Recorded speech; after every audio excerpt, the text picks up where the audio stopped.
Здравствуйте, друзья! Китай забирает себе ученых со всего мира.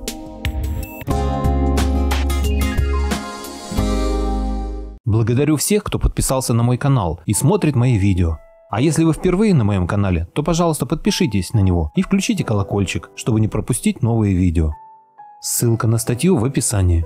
Автор статьи Дмитрий Косарев. Есть цифра, благодаря которой лучше понятен смысл нынешней торговой войны между США и Китаем. Эта цифра 42,8%.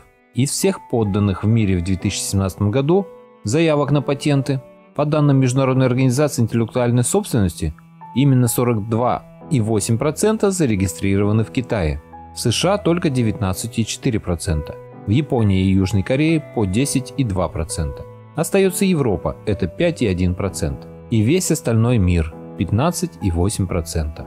Конечно, не всякий патент – грандиозная инновация, способна перевернуть мир. Это может быть просто новая модель зажигалки. И не каждый китайский патент принадлежит жителю страны. Это может быть и иностранец. Но ровно те же оговорки можно и нужно сделать в отношении патентов, зарегистрированных, допустим, в США. Говорит этот показатель о том, что глобальный интеллект утекает из США, бывшего лидера по этой части, в Китай. Причем тенденция инновационного сдвига в сторону Китая и прочей Азии прослеживается давно, уже лет 10-15, и притом с ускорением. Только за 2017 мы наблюдаем рост по части доли китайских заявок на патенты на 4,8%.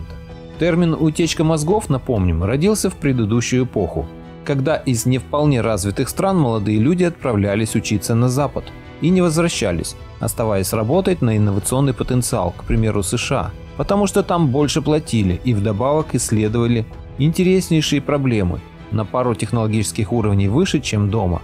В итоге где-то к 1980 годам родилась глобальная концепция. Запад – это группа государств, где концентрируются инновации, дизайн и прочий интеллект, а остальные страны, включая Китай, это мастерские, где работают руками, зачастую на грязных производствах.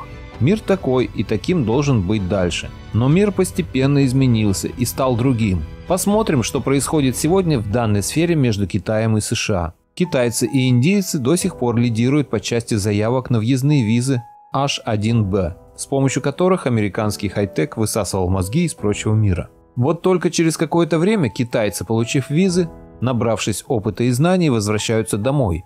И этот обратный поток только растет. С 2012 года в страну вернулись 2,5 миллиона китайских студентов, учившихся за границей. В 2016 году возвращенцев было 432 тысячи, на 58% больше, чем в 2012. Естественно, сами по себе такие вещи не происходят. Есть запущенная Пекином в 2008 году программа «1000 талантов». Кстати, по ней прошла уже не 1000, а 7. Это лучшие из лучших, которым дают грант на исследования, равный 317 тысячам долларов. Сумма на наличные расходы вчетверо меньше, чем грант, но почти 80 тысяч. Совсем неплохо. А также оплачивают медицину и жилье. И есть множество других похожих программ, центральных и местных, делающих возвращение выгодным. В итоге в громадной стране создалась инфраструктура исследовательских центров и технопарков, где создаются изобретения, приносящие доход производствам и самим инноваторам. Добавим общую атмосферу жадности к знаниям. Все это тихо росло, копилось, и вот почти 43% мировых патентов сегодня регистрируются в Китае, где еще лет 20 назад, по общему мнению, творческая мысль не росла в силу особенностей местной культуры. Теперь несколько выводов, попавших в СМИ с недавно завершившегося форума БОАО, китайского аналога нашего Петербургского экономического форума. Главной темой была, разумеется, объявленная Америкой Китаю торговая война, главный удар в которой наносится как раз по инновационной китайской продукции. Согласно речам и твитам Дональда Трампа, суть проблемы в том, что китайцы воруют у американцев технологии, о чем в США ведутся расследования. Но не дожидаясь их результата, Трамп накладывает санкции, то есть таможенные тарифы, на ввоз именно инновационной продукции из Китая. Будет, конечно, очень трудно доказать, что Китай хоть как-то нарушает нормы международной торговли. Но кого сегодня волнует доказательства? Насчет воровства стоит отметить, что на том же форуме было объявлено о новых мерах по госзащите в Китае интеллектуальной собственности, включая создание нового надзорного ведомства. Была такая эпоха, когда модно было думать, что китайцы только и умеют, что заимствовать и копировать.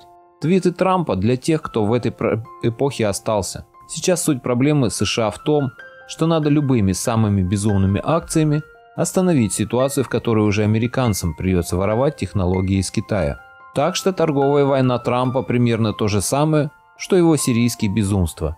Уже не до доказательств и международного права. Надо что-то делать, чтобы не допустить укрепления в мире сил, не подчиняющихся США и имеющих для этого массу возможностей. И еще, в ходе недавних президентских выборов в России один из провалившихся кандидатов опубликовал тезисы по внешней политике. В тезисах этих, среди прочих, содержится мысль: никуда России не деваться от Запада, потому что основной источник инноваций – это США, Европа и прочие.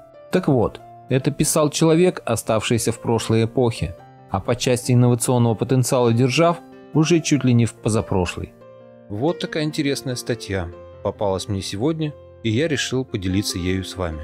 Надеюсь, вам было интересно. А если хотите не пропустить следующие мои выпуски, подпишитесь на мой канал и отметьте колокольчик. Всем спасибо за внимание. Буду рад вас видеть на своем канале снова.